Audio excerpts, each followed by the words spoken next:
ਅੱਜ ਨਾ ਤੁਹਾਨੂੰ ਅਨੋਖੀ ਤਾਂ ਇੱਕ ਨਾ ਬੜੀ ਮੈਂ ਤਾਂ ਦਿਲਚਸਪ ਜਿਹੜੀ ਨਹੀਂ ਉਹ ਮੈਂ ਤੁਹਾਨੂੰ ਇੱਕ ਕਹਾਣੀ ਸੁਣਾਉਣੀ ਆ। ਤੇ ਮਿੱਠਿਆਂ ਅੱਜ ਤੁਹਾਨੂੰ ਸਪੇਨ ਦੇ ਵਿੱਚ ਚੋਰੀ ਦਾ ਤਰੀਕਾ ਤੁਹਾਨੂੰ ਦੱਸਾਂ। ਸਪੇਨ ਦੇ ਵਿੱਚ ਲੋਕ ਕਿਵੇਂ ਚੋਰੀ ਕਰਦੇ ਨੇ ਤਾਂ ਕਿਵੇਂ ਹੁੰਦੀ ਹੈ ਜਿਹੜੀ ਆਪਣੀ ਅੱਖਾਂ ਨਾਲ ਵੇਖੀ ਗੱਲ ਨਹੀਂ ਉਹ ਤੁਹਾਨੂੰ ਦੱਸਦਾ। ਤੇ ਆਪਣਾ ਇੱਕ ਨਾ ਦੋਸਤ ਹੀ ਹੁੰਦਾ ਸਪੇਨ ਰਹਿੰਦਾ ਤੇ ਉਹ ਪਿਛਲੇ ਦਿਹਾੜੇ ਇੰਜੇ ਕਾਲ ਤਾਂ ਗੱਲ ਹੁੰਦੀ ਪਈ ਮੈਂ ਨਾਲ ਚੱਲ ਪੁੱਛਿਆ ਜੱਟ ਗੱਪ ਲਾਈ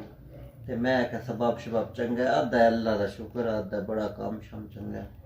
ते प्यादा मैं सोचा ही आ कि सिर्फ पाकिस्तान ने चोरियां होंदियां नहीं प्यादा इत्था भी गल कर कोई ना मैं क्यों किवें अद्धा गल इंज बनी अद्धा मैं पीले दड़ वेंदा पिया सड़का उत्तां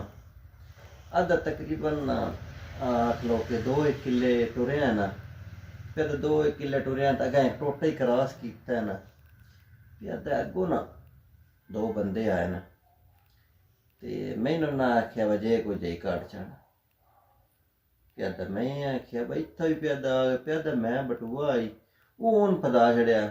बटुआ जरा मैं आख्या ले लो इहदे विच ही है वो प्यादा कुदरती गल है बटुए विच ना कोई $5 आन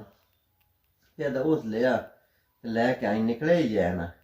मैं पिछों जल्दी जल्दी अपना मोबाइल कढ़िया पैंट दे बोझे विचों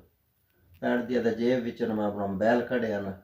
प्यादा मैं फौरन अपने भराऊ का नंबर मिलाया प्यादा मैं अज नंबर मिला करना नाल लाया ही है ना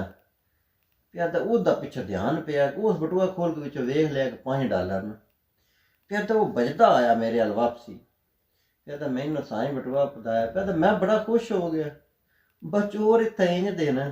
स्पेन विच बचोरी करके तो वापस भी देन आया बटुआ के पता मैं विचों लै ही ना हो प्यादा मैं बटुआ खोलिया ना विचों $5 प्यादा उस मेरे हत्थों विच मोबाइल खो लिया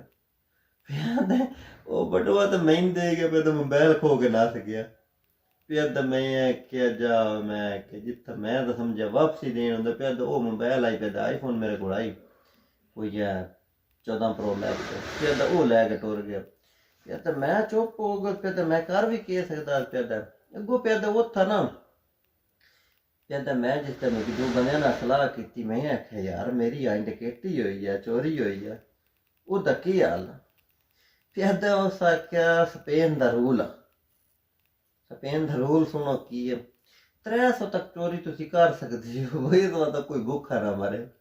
300 तक तुहाडी चोरी कर भी लई है तुहानू किसी भी नहीं पुछना ना तुहाडी कदें दरखास्त जमा 300 तक तुसी चोरी कर सकते प्यादा मैं आख्या बस ही समझा सिर्फ साडे मुल्क विच ही ये काम होंदे इत्था भी होंदा पिया ते बाकी मिठियां हसदे रहो बसदे रहो।